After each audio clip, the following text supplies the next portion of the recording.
what happened to humanity, that everybody started just behaving in these mass patterns, everybody turning up to the same event, the same ceremony, acting in the same way in the power structure, determined by the power structure. The individuation taken off every person, right? Your birthright to be who and what you are, to be intimate with your own reality, the power of the cosmos that is arising as yourself, as life itself, as utter beauty and perfect harmony with the cosmos, has been taken off humanity.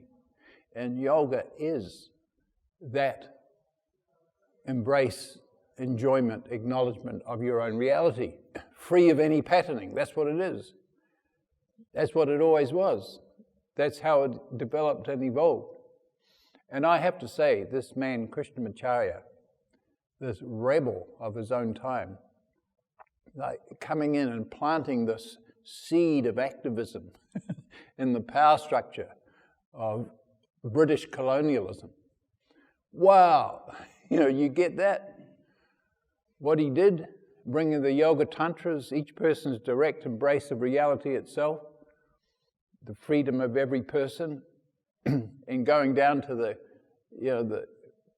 the seat of colonial power, British power, which was the power of this whole world, and going down and coming into the Maharaja's palace and secretly yoga. And then everything that has happened from there. And of course, we've barely gotten started with this thing. Yoga has been, appropriated by Western commodification and turned into, more colonial imposition on the people. And then, as Krishnamacharya predicted, the Western styles and gurus came back into India, and even the yoga in India has now been dominated by this appropriation of yoga from the West back into India, back into China. And it's kind of it's a desperate, vulgar affair.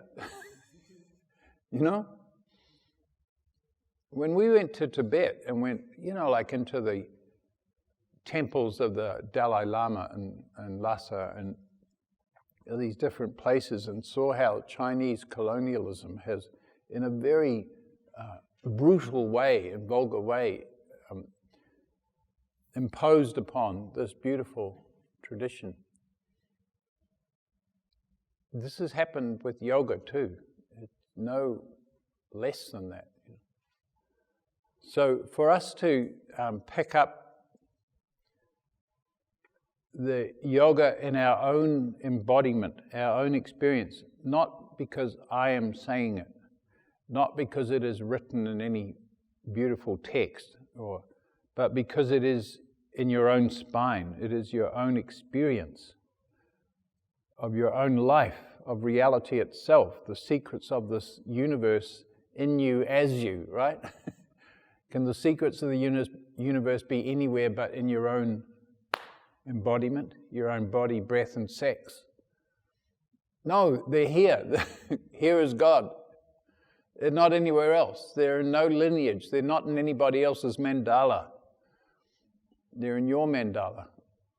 It is time for us to turn that around, and we can turn it around. And that is yoga taught as male imposition, male patterning on a body that doesn't need patterning. In fact, what the body needs is to be unpatterned from imposition of habituation from mind and body habituation and emotional habituation that's been put on us. And yoga is to lift that off. And what I'm saying is this technology of the Tantra that he dutifully brought forth and placed into the Maharaja's palace is the Yoga Tantra of direct intimacy with life itself and the male-female collaboration of life, same-sex and opposite-sex intimacy, that then unravels and literally throws out the patterning. But the way that this yoga has developed is just patterning put on yourself by male knowers. And that's in the gymnastics that they're calling asana, that wears out the joints and creates addictive excitement in the body. As well as the male knower selling the techniques of meditation, residing as the witness only.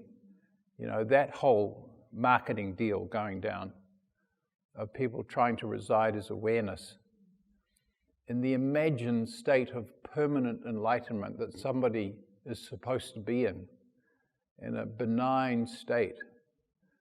And everybody goes, whoa, I want to be like that. I want to be like that. Is the active denial of your own wonder. That model, that patriarchal, misogynist model of the enlightened person, and you're not yet, that implies that you're not yet enlightened. And then the arbitrary method given in that power structure that's selling millions and millions of books and selling many, many workshops, blah, blah, blah, where everybody, the method is, reside as the witness to your disturbed mind until you are there permanently as awareness itself and be enlightened like me. Is a misogynist power structure put on humanity. And we fall for that too. As if life is not already a perfected state. That is your own reality. Here is God. Not somewhere else. Who could invent the body? Who could invent skin that feels? The body that can breathe? Who could invent breath? Who could invent receptivity, strength that is receiving? What is that? You are that.